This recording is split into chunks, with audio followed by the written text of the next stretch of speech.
Hello, gentlemen. It's been a long time since we met last, uh, under more pleasant circumstances last time.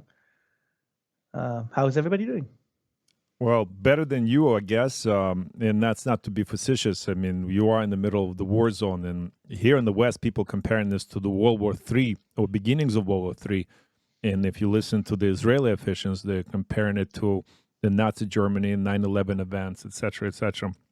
And obviously, It's a fair and apt comparison. We are all feeling like that. The entire country is traumatized. We have dead and wounded and kidnapped in the thousands. This is like unprecedented in the history of the country. Every single Israeli is shaken and traumatized today. What's the population of Israel right now? 9.3 million, out of which 7 million are Jewish. Okay. And how far are you, where you are living now, how far are you away from the front lines where all this is really...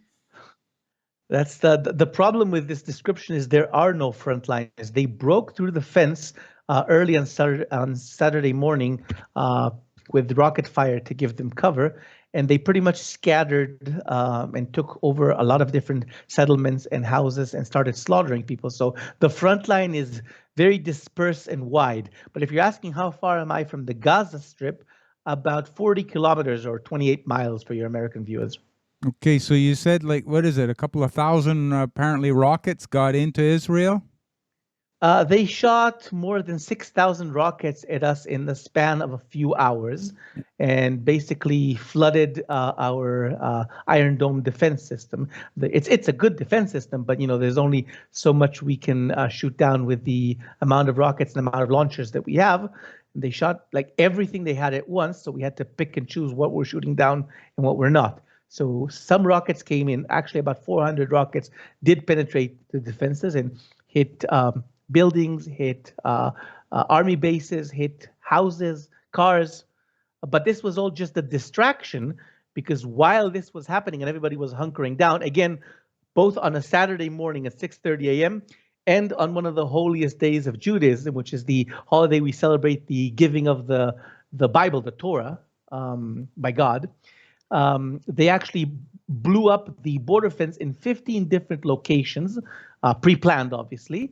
And thousands of their warriors, their terrorists, I should say, actually flooded into Israel and started slaughtering and massacring and taking over cities and towns, and basically inflicting the worst damage we've ever seen in the history of the country so far. And you being there, obviously, right there where it's happening, putting your ear to the ground, why would this have happened? If you could sum it up, why this big offensive all of a sudden? What is it that you think? Well, the short version and the long version. The short version is simply this. They view our sitting here in Israel as illegitimate. They claim all the lands of Israel to be their own, and they want to either kill all the Jews or drive us back to, according to their philosophy, either Europe or America because we don't belong here. The longer version is that the Netanyahu government over the last 14 years that he's been prime minister consecutively, because he's like been prime minister for the last generation and a half, or decade and a half, I should say, he's been playing a very dangerous policy of weakening the PLO because they're the ones trying to get to peace, and he doesn't want to get to peace. He's extreme right wing. So he's been deliberately weakening the PLO and playing up Hamas, giving Hamas more power because they are against peace. So he's trying to present it to our public as if we have no partner for peace. And now his policy comes to bite us in the ass because he literally gave enough power to a terrorist organization whose only goal is to eradicate us as a nation. And now we're paying the price of that policy. Okay, because I was reading something just this morning about, you remember obviously Yasser Arafat, he was the head of the PLO for a long time. He was. And he had stated that Hamas was a Israeli creation. He is not wrong. Here's, again, I'll give you the basic gist of it. At the time, again, we're talking about the 1970s and 80s, the PLO was the major Palestinian organization, a secular organization, mind you, not a religious one, that was focused on getting the Palestinians a country and their rights.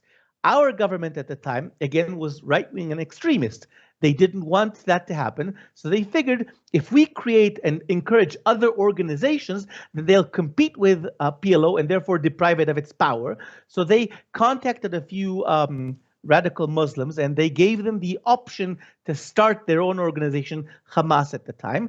And like everything we do, or like everything the US, for example, the CIA does in South America, it completely bowled out of control and it became a powerful terrorist organization that completely outshadows the PLO, and we're paying the prices again of stupid right-wing governments that see short-sightedness rather than planning for the future. Wow. Yeah, and even Yasser Arafat, after his death, they found out that he had billions of dollars in French banks. Yeah. You know, what's a couple of billions between friends? Just a couple, like $3 billion, I think he had, And his that company, we know of, again. One of his company was responsible for providing all the cement for the wall. Well, No. All the cement that actually got to the wall. Remember, there's a famous joke. I'll give you the summary of it, right? For every ton of cement that was poured, there's another 2 tons of money that were poured into his bank account. There you go. There you go.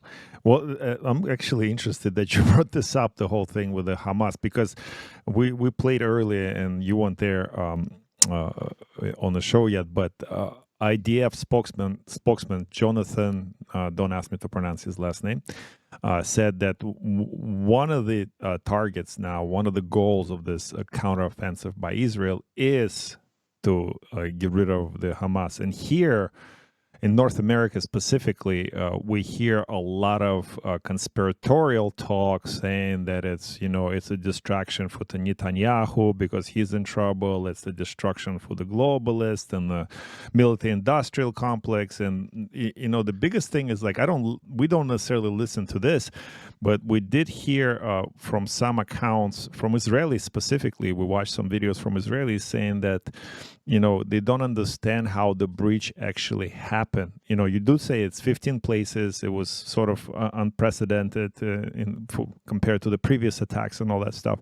But there's a lot of people living with a military background that's saying that we don't understand how was this allowed to happen. And another question right on top of that is, how is the flow of information in Israel right now in relation to specifically the media, Israeli media sources? Do you get all the information that you need, or is it because of the military operation, everything on hush-hush? So I'll answer both questions. First of all, how was this allowed to happen? It is a complete and total failure of our government, of our intelligence agencies, and of the army. It is a complete and total debacle. They let most of the guards of the troops around Gaza home for the holiday. As I said, it was one of the holiest days of the Jewish calendar, and it was a Saturday. So they let them home for the weekend, thinking that nothing was going to happen based on wrong intelligence assessments. So there was almost nobody there to actually defend the front lines because they thought nothing was going to happen. Also, Hamas did a couple of psychological tricks that unfortunately worked on us. Like 2 weeks before, we negotiated an agreement with them where more money is going to come into the Gaza Strip for the civilians, and that we're going to allow Palestinians out to work and take time outside of Gaza as well, and earn money. So we thought that we reached some sort of an agreement. So they lulled us into a false sense of security. Also, this situation happened because it turns out, as now information is coming in, that Iranian officials actually sat down with the Hamas and Hezbollah officials and actually planned this attack for more than a year. So we have Iranian military strategists that sat down and planned this attack to the letter. So this unusual offensive comes from military expertise coming from overseas. This is an exported war. They're literally exporting it here to us. So that's how that happened. And as for Netanyahu using this as cover, no. And I'll say it for 2 reasons. One, he is in trouble. He's in legal trouble. Absolutely. But this is not going to rescue him. This is horrible. The entire population is now looking at him as a failed leader who allowed this to happen. If anything, this is going to sink him even more. This is the last thing he needs. And also, again, remember, we have thousands of injured, hundreds of dead, and hundreds more abducted. This is a catastrophe. If he wanted to distract, there are 1,000 strategies he could absolutely use. This one is a debacle. It is a failure. It is a disaster, but it is not a distraction by Netanyahu. If anything, there is a serious situation that after this war is over, so would be his political career. What is the feeling of Israelis right now on the ground? And like, obviously, people are scared. First of all, people are angry. Yes. Also, there's a variety of emotions that are associated with all of the political structure. Actually, I don't necessarily want to play this, but I will for the sake of you. I actually want your opinion that I found the video of Hasidic Jewish people. I don't know how to refer them. Hasidic rabbis that are. You can say Orthodox. That's what we do. Is that the proper way? Was I just insensitive? No, you can say that too. Okay. Like Orthodox versus a Zionist mentality? Hasidic is one sect of the entire Orthodox movement. Okay, so I found the video of Orthodox rabbis, nevertheless, condemning the state of Israel, saying that the state of Israel is not religious, and it's not the first time I see it. And I'm just going to play it. It's a short video. It's 30 seconds, and I want your opinion on that because I think I know where you stand, and I believe I'm with you. But let's just play this really quick. So why do we burn the flag? The flag belongs to the state of Israel, which completely opposes Judaism from all sides, and they dare to claim that they are Judaism. They dare to take Jewish symbols, the Star of David, and so on. They use Hebrew, and they try to deceive the whole world. It's false. They have nothing to do with Judaism. They are the complete opposite. They don't believe in God, and they even dig up the dead because they don't believe in Tchias HaMesim, in the resurrection of the dead, and that they will become alive again. They disturb keeping the Jewish religion in Israel from all aspects. They do not. And it's so and so. You probably know this ideology from this particular orthodoxy. And the reason why I brought this up is not necessarily just the fracture of the people. Obviously, what it seems to me, Israel itself is fractured into factions regarding what's going on in the conflict. But now we see here in the Western counterpart, which we haven't seen in those masses before, and we played those videos just earlier, that even here in Montreal and all other major metropolitan centers in North America, including New York, San Francisco, Seattle, I just played a whole bunch of different videos, Chicago, people come in troves supporting Palestine, which is unusual when it comes to this amount. In my opinion, it's divide and conquer situation. They're trying to control the narrative and pin brothers against sisters. That's what we stand for here in the show anyway. But, I'm talking too much. Tell me how the state of Israel, is the state of Israel staying together on this, or you see fractures like this everywhere? Well, let me answer the two questions here, the implicit and the explicit. First of all, the video that you just showed is from a faction, a very small faction of the Orthodox Judaism. As you have different factions in Christianity, the Baptist, the Lutheran, the Catholics, the New Baptist, the whatever.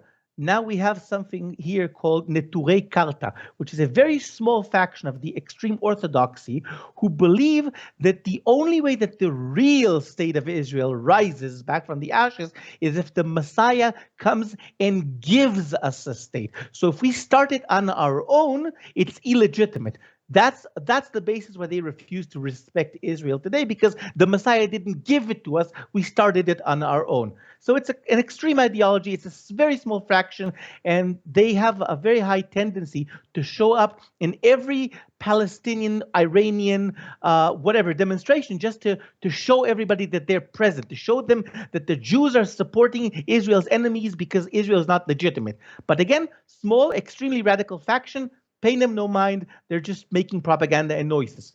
As for the infighting inside Israel, up until a few days ago, up until Saturday morning when this attack began, Israel is fractionated. Israel is very much in a fight for its national identity between the right and the left, between the religious and the secular, between the Arabs and the Jews, between the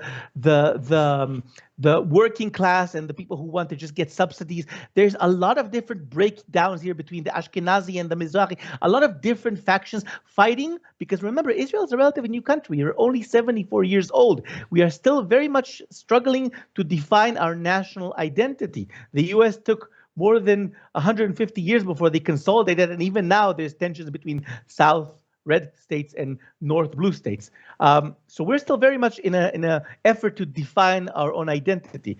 But on Saturday morning at 6:30 a.m. when this horrible disaster started, we have no more right, we have no more left. We have only the people of Israel, all united. You can see it on the street where religious and secular are sitting together, helping people, the soldiers, bringing them food, fighting together on the streets, saving people, dragging people back from the brink of death, helping each other in every possible way.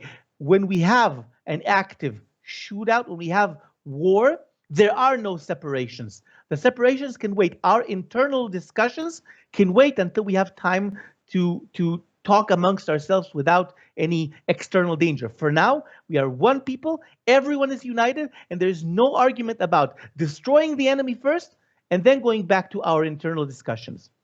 That's an amazing point you brought up. So, in our opinion here, and I have you guys all on the screen right now, the enemy is not, Yannay, you and me disagree on the things. You're not my enemy. You're my brother. I have Palestinian friends who I disagree with on different things. They are my brothers and sisters. I have Ukrainian friends, being of Russian origin. They're not my enemies. They are my brothers and sisters. That's how I perceive the world. I have a clear and defined enemy. I have the enemy who actually supplies the conflicts with money, resources, for whatever purposes. It doesn't matter. And we talk about tribalism and immigration and all that stuff. That's all good and well. But here in this present company, I know I trust you to have my back in any conflict situation when I can count my life on you guys.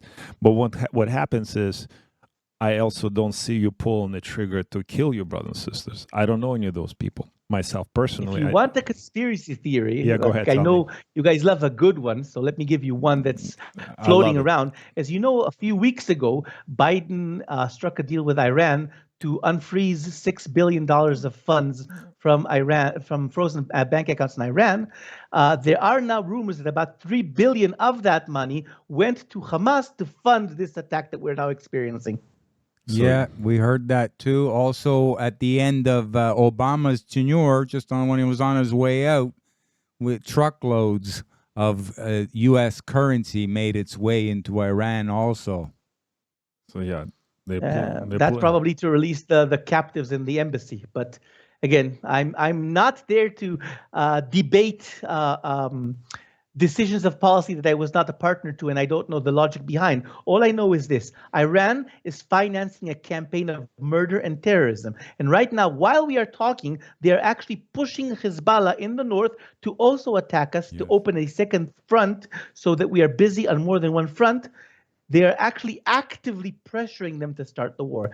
And what I can say is, if we have to start a second war, we will not only finish off Gaza, we will send Lebanon back so many decades that they'll start using radio with those little glowy tubes on the top of them.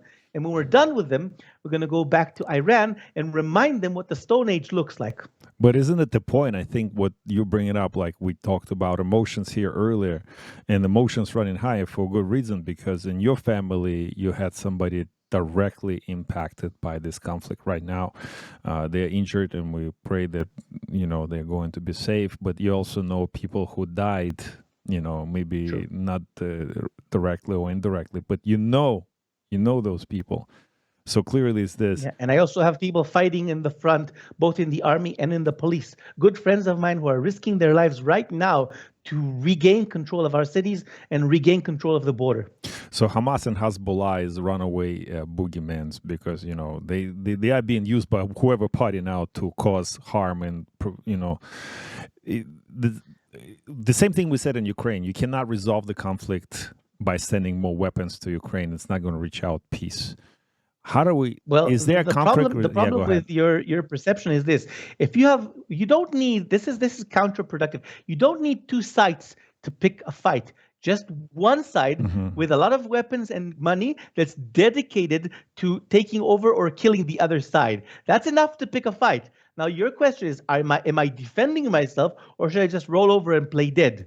Israel is not rolling over. We are not playing dead. But I'll tell you something: if you came at us with this attack, with this vicious, murderous attack, I have seen things in the last 3 days that I did not imagine to see in my worst nightmares. And I can guarantee you that what I have seen in the last 3 days is nothing compared to what you will be seeing coming out of Gaza in the coming weeks. This is not going to be a short campaign.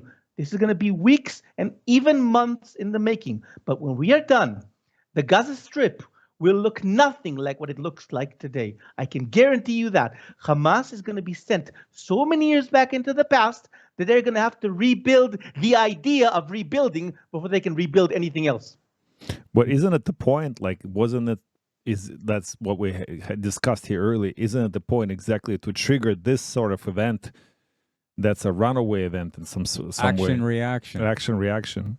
It absolutely is. The whole point of this, by the way, is this. We were on the verge, as you may know, of reaching a final peace with Saudi Arabia. And if we reached a final peace with Saudi Arabia, it would mark the end of the Arab-Israeli conflict. Because with Saudi Arabia, a lot of different nations that follow it would have joined into this peace meeting.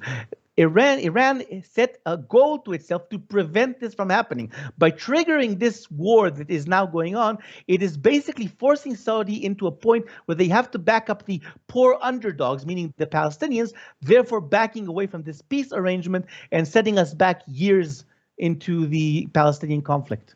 So now that we're talking about Iran and Saudi Arabia, we're transitioning into a macro picture. Iran is the Shia Muslims. Saudi Arabia is the Sunni Muslims. They were fighting a proxy war for years in Yemen. That ended.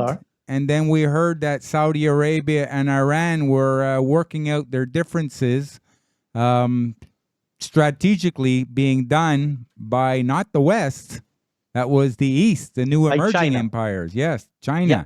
And also Russia's going to have its hand in that too, obviously.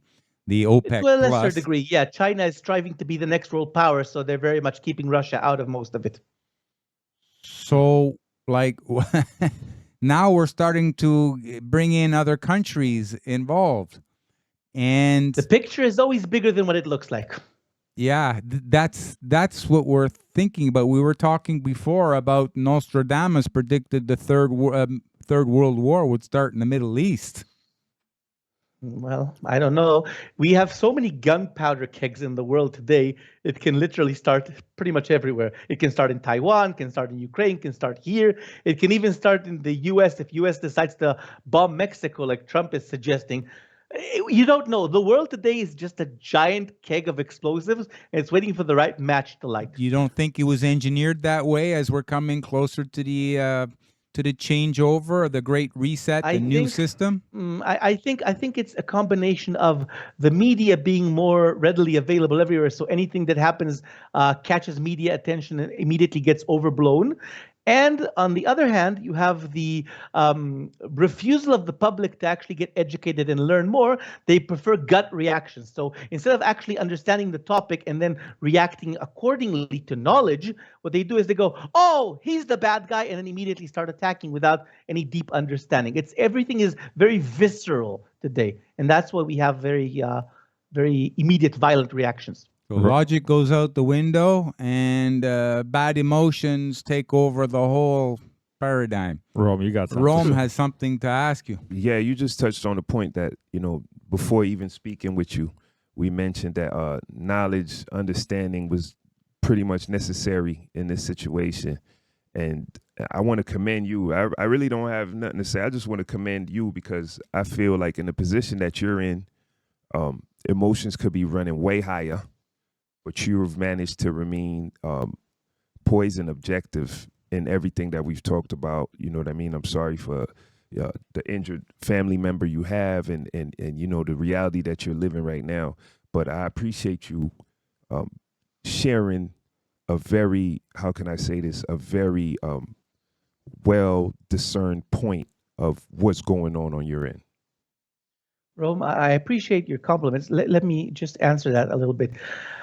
Right now, inside of me, there are multiple molten fires raging, and it would be super easy to just go out and explode in a blaze of glory and start thinking and saying those very vile things that are going on in my mind. But it's not productive to anyone. If I start bolstering now saying that we should reduce the Gaza Strip to a glowing radioactive piece of glass, it helps no one. It's not really going to happen. It's not really a solution. There are 2.5 million people living there. Most of them are not combatants. Most of them are civilians. Killing them does not help Israel. It does not help them. It helps nobody. But it is a fact that inside Gaza, there are also about 100,000 terrorists. There's no other word for it. Terrorist combatants. They're dragging their own population into the fire because they are willing to sacrifice these innocent lives as shows to the media on how cruel the Israelis are for killing these people when they're deliberately putting them in the line of fire to generate these images. That's, I'm glad you're bringing this up, but again, I'm just going to circle back to the point I've made it earlier. And the point I've made it earlier, U.S. has always been a big ally of Israel, the biggest one, like the biggest partner, right? That's some people Not always since 1967. Before that, U.S. didn't want anything to do with us, and our allies used to be Britain and France. Yes, that's also a good point. But recently, like I said, the videos that we showed, the protest actually in support of state of Palestine, the overshadowing support of Israel. And unfortunately, it is what it is. And it's happening throughout the North America. And it feels like it is, again, by design. Again, it's by design. And I'm going to play a short video. And this is the sentiment that kind of overwhelming throughout the Western world. Here, just really quickly. I don't want to see violence. I don't want to see death. I want to see the end of the occupation and the ongoing violations of Palestinian human rights. The actions of a politically isolated group shouldn't be held to the same standard as a modern nuclear-armed state that gets billions in military aid. Let's be clear, this was in no way an unprovoked attack. This is a response to over 70 years of oppression, ethnic cleansing, apartheid, settler violence, murder, administrative detention, collective punishment, disrespecting Al-Aqsa, raiding and demolishing Palestinian homes, the 20-year blockade of Gaza, and the ongoing dehumanization of the Palestinian people. There is a difference between terrorism and resistance. So that seems to be the sentiment in the West, specifically here in North America, United States, and Canada. This is not a isolated TikTok video like we showed video of numerous people gathering, and a lot of them are of Middle Eastern origin, but not just like is this gentleman. A lot of the woke, liberal, and conservative, and as well of all sorts and of all backgrounds, they're all coming together on this issue, and it's divided even more so. That seems to be the difference between now and like previous conflicts with Gaza. And right now, it seems like Israel needs this the most. The world backing Israel in the efforts to secure their country. How do you explain this? Why is the world suddenly turned against Israel in this moment?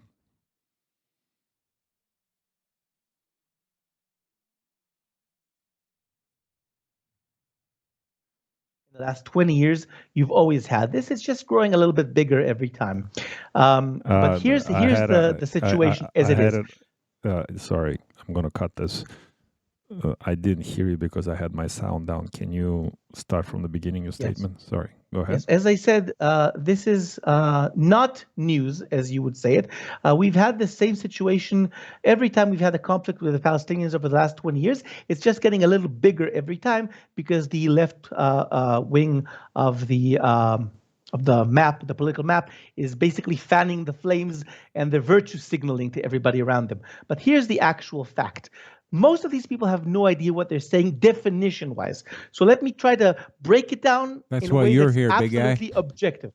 Yeah, I'm going to try to be objective. Even though I'm Israeli, I'm not going to hold punches when it comes to our country. So here's the situation as it is, okay? Israel is not innocent in this situation. As I've said, we've had multiple right-wing governments that tried to do anything, everything possible to avoid peace like the plague. They do not want to give up lands. They do not want to give up sovereignty. They're trying to avoid it like the frickin' plague.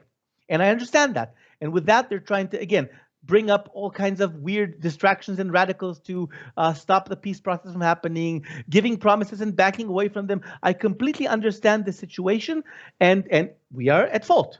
But let's get into some definitions. It was Israel that reached out to the Palestinians for peace.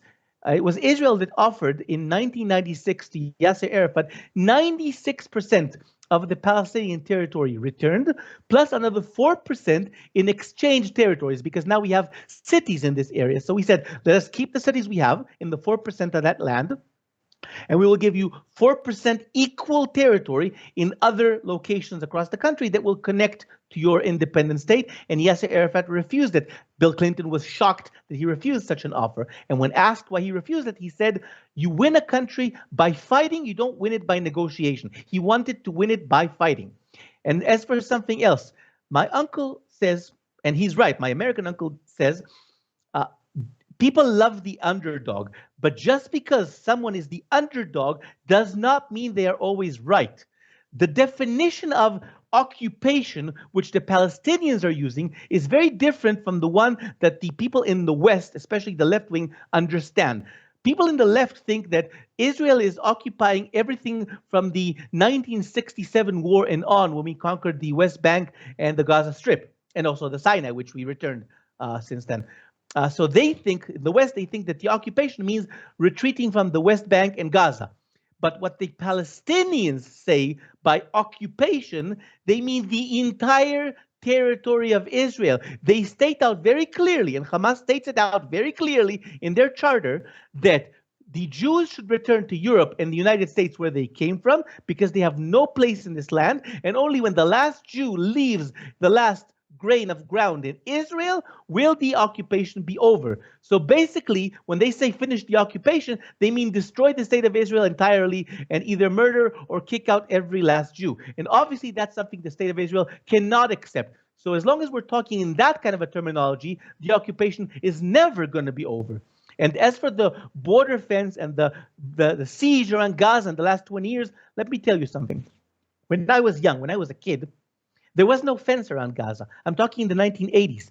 The Gaza Strip was completely open. The roads connected directly to it. My grandparents used to take us to shop there, to market in the weekends, because it was cheaper, and we used to walk around the streets and, do business with them, and they were free to come out and work in Israel. It was completely open. It was part of the country. When the border fence started coming up? In 1989, when they started rebelling, because the PLO started gaining ground over there, they started rebelling and shooting at us and killing our people. That's when the border fence first came in. That's when this thing started. So don't come at me saying, oh, we're criminals for putting them under blockade. This did not happen unprovoked. This did not happen in a vacuum. So the occupation would end if they defined an occupation in some way that we could actually live with its ending, not as we are right now, defending ourselves. Again, we're not clean. We did a lot of bad things. I'm well aware of the damages that we did, and our governments have a lot of fault and a lot of guilt. But to say that one side is completely guilty and one side is completely innocent is misconstruing it, buying into propaganda, and these people from the left should at least do some basic reading before they start falling into propaganda trap and loaded words, the meaning of which they still do not understand. I think a lot of us agree with you here, regardless. Even I think you make a lot of sense in terms of how language is being used specifically to divide and conquer us. Well, we got to kind of close the show. We can talk about this forever because this is a millennial-old question. This is not just something happened in 70 years. I think, in my opinion, and I'm going to ask the question to a panel. That's the last question. What do you think is the solution to this? And I'll start first. I think that's a biblical solution. I think we got to recognize that we're all brothers and sisters, especially if you go to Abrahamic faiths. Abraham is the father of all, specifically to this conflict. Especially if we consider Israel is a birthright, the location of Israel is the birthright that is depicted in Bible. And if we are going back to biblical roots, can we use the Bible to unite us all? And that would be my solution. Can we move from secular to more religious kind of thing in terms of resolving this conflict, right? But I don't know. I'm different than you, Yannay. You'll start first. What is your solution? Well, there's only two solutions, the practical and the impractical. The impractical is literally to do to them what they want to do to us, kick them all out and send them off somewhere else. But that's not going to happen because we are not an Arab nation, because we don't use tools like in Syria. We will not do the unhumanitarian thing. So the only real practical solution that the state of Israel has is this. We need to go in with the army. We need to cleanse Hamas and Jihad and ISIS and all the other terrorist organizations in the Gaza Strip, even if it will take months. And once we've obliterated the very last terrorist organization in the Gaza Strip, we need to reestablish the civil administration that we had there before they took power, administer the place ourselves, just like the United States did with Japan after the Second World War, and raise a new generation there for 20, 25 years that does not hate us, that understands that we are partners in this, that we come in together, control the education, control the place, but also build an economy there, build better living conditions for them, build buildings, build roads, build schools, create a nation that can be economically and educatively independent. And then when that long project of 25 to 30 years is done, hand the keys over to their secular government, sign treaties with them, and support them as brother nations. Can Israel come and do the same thing in Quebec? I think Quebec has more of an economy than we do, but well, who knows? No, we have some radicals we need to get rid of here too. Glenn, what's your solution? But you understand my point. Yes. The way to do this is to change the situation from the ground up. Yeah, we always said that it will take time to reprogram people's brainwashing, regardless of how they've been brainwashed and programmed. It's not one generation; it's 2-3 generations. And Yuri Bezmenov talked about this, and how they did it in the United States, and how everything is the way it is now. It's not enough to talk about it, Alex. We have to show that we have commitment to these people, not just coming in and killing the terrorists, but we also have to be able to put our money, our work, our blood and sweat to build for them a better future, so they understand that we're not coming to destroy them. We are coming to build a joint future together. Only when they see that we're coming from a good spirit, from goodwill, to create something shared, will they finally understand that we are not enemies. You know that in Gaza schools today, if you open the books today, they still teach right now that Jews have horns and tails hidden under their yarmulke and in their pants. And the first time that I met a Palestinian, I joke not, they told me to take off my hat because they wanted to see what the horns look like. I'm not joking. This is the education system in Gaza. Oh, so is your vision shared by a lot of people in Israel? What's the percentage?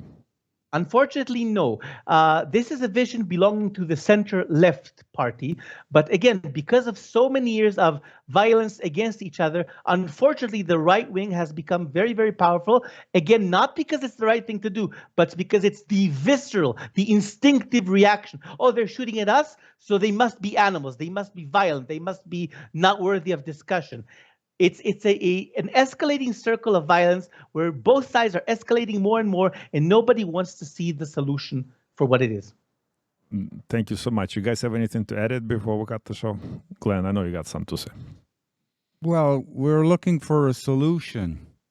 Well, I happen to share the point of view of the academic ideologists that there are no true solutions. There are only compromises. And compromises through concessions.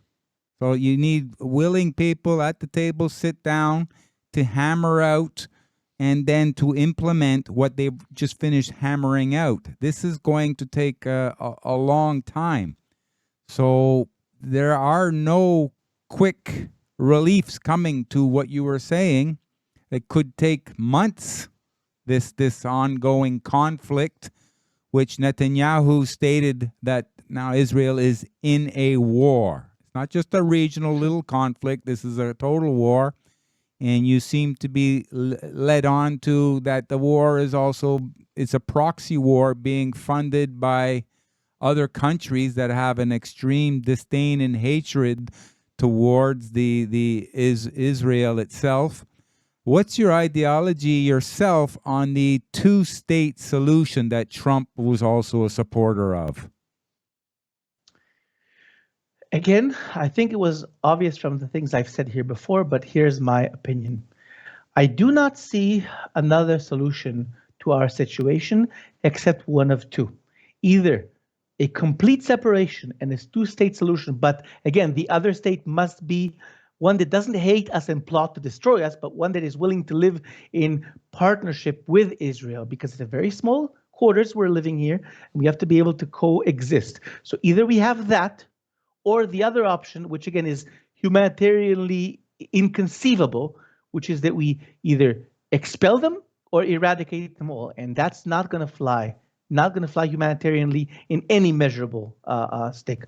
But as long as our right-wing government refuses to take action, and their extreme ultra-religious governments want to only slaughter us and send us away, we're going to be locking horns forever in a never-ending, always escalating conflict. Proverbial horns that you hide under your yarmulke. And Yes, right now, as we're talking, I'm sure you're aware of, there's a U.S. carrier group, strike force. Gerald Ford. On its way. It's almost there. So that's also going to be a deterrent for other nations to get involved. At the moment, because of all the things that happened over the last 3 or 4 years, the U.S. is perceived in this area as a very weak paper tiger. Though it has a lot of strength, it has shown many times a complete lack of willingness to actually deploy and use that strength. So the Arab governments and the Arab countries are basically trying to call out the US's bluff. They can send strength to the area, sure, but are they going to use it? As long as the US doesn't actually show a willingness to deploy and actually get involved, all they're doing is basically rattling a saber that most people here are in doubt if they're ever going to see it leave the scabbard. Which is also playing out in American politics right now, where the right is saying it's because Biden is weak. And even Trump was saying that if he was president, all this would never have happened. The war in Ukraine, and now it's starting up in Israel, Gaza. Let me just say this for Trump. He says today even that he can end the Ukrainian conflict in 24 hours, but I've noticed over his many, many interviews that he has absolutely never indicated exactly how he plans to do that. So let me tell you this. I can destroy the U.S. national debt by tomorrow at 7 a.m., but I'm not telling you how it's done. It's a secret. Elect me, and I'll tell you. That seems to be the strategy of most politicians. So why don't you come here and run for the office, Yannay? Because I'm not American, I can't do that, unfortunately. But what I can do is, and what we've honestly, most Israelis have been doing up until Saturday, it's the point and laugh strategy. You know that? When you have a lot of troubles at home, what you want to do is you want to point at somebody else's troubles and go, oh, these people are idiots. So it's easy for us to sit back and laugh at what's happening in the U.S. Congress. But right now, honestly, it turns out that our problems at home are much bigger than we thought.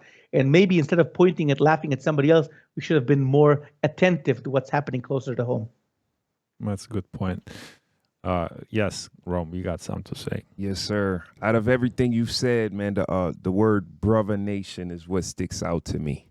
I love that plan. I love what that looks like, because at the end of the day, you guys are brothers.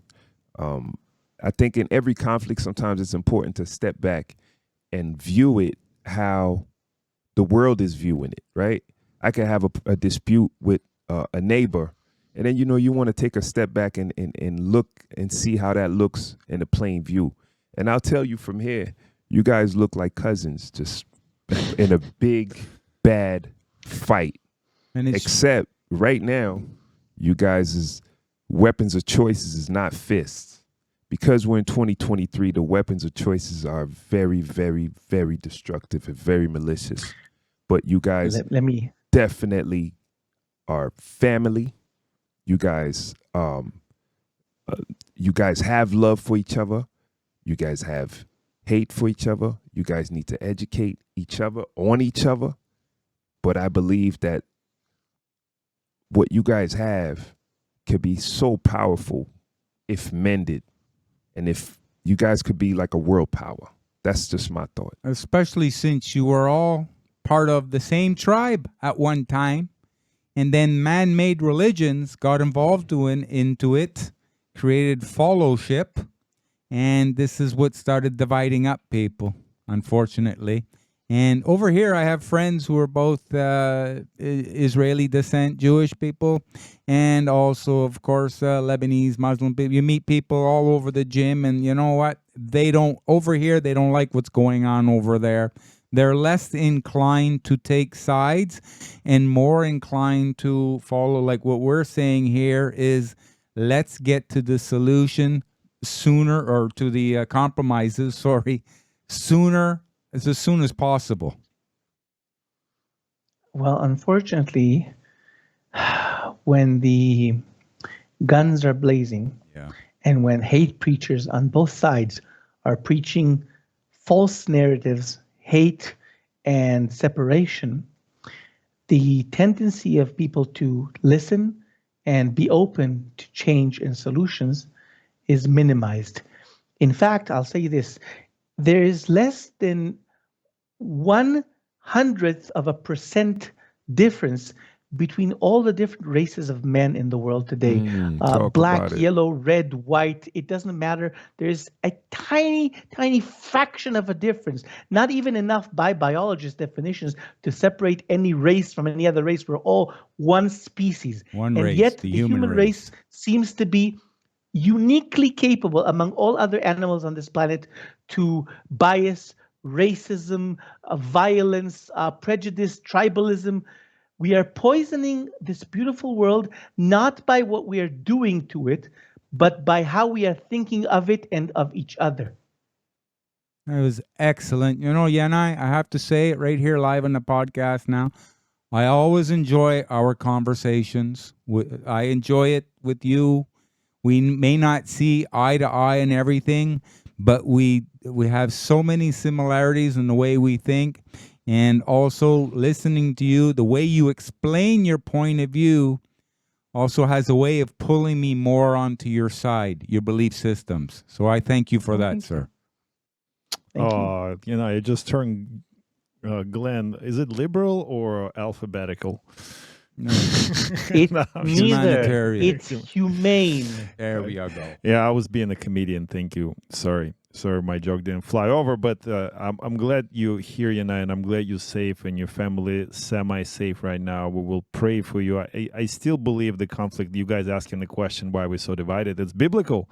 You know, Tower of Babel. We weren't just divided by language, cultures, and everything. We were, and that's how the devil pulls the strings. You know, that's my religious input for this conversation. I do believe if we can see past that, and like brothers and sisters, if one piece of advice from Alex here on the show, if you get an angry thought, be like Yannay.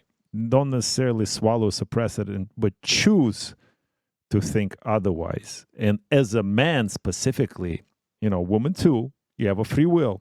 You can choose your thoughts when you become aware. You can react in an emotional way and say, I'm going to kill this person.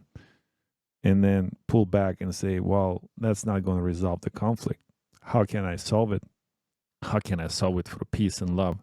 And I don't know if peace and love is a solution in your situation right now, but even though you are in the middle of a conflict, you are transcending a solution versus let's go kill everyone. So thank you, Yannay, for this energy that you brought to the show. We'll pray for you and your family and for all the people right now in Israel and Palestine that you do find a peaceful solution and you resolve this in the peaceful way possible. I'll tell you this, Alex. Until this is resolved, in the next few days, we're going to be giving him a piece of our love. On that note, On that note, the brothers and sisters, I don't blame them. I don't blame any Ukrainians or Russians or Somalians or Syrians or Iraqis or Iranians that feel in a similar way when it comes down to, to violence that brought upon your head. I don't. You cannot actually explain till you put yourself in those shoes, and I pray and I wish that none of you have to be in the shoes of Yannay today. And I thank you for joining the show. And thank you for inviting me. I hope that next time we meet will be on happier circumstances. Yeah, but if it's not, we're still going to meet the next time. I promise. I think like even if it's a daily thing, even if it's a 5-minute update, I'd rather hear it from exactly the source than whatever sources that we get here. Okay? Thank you, Yannay. Thank you. Thank you. You. On this note, brothers and sisters, thank you for tuning in, and we'll see you on the next one.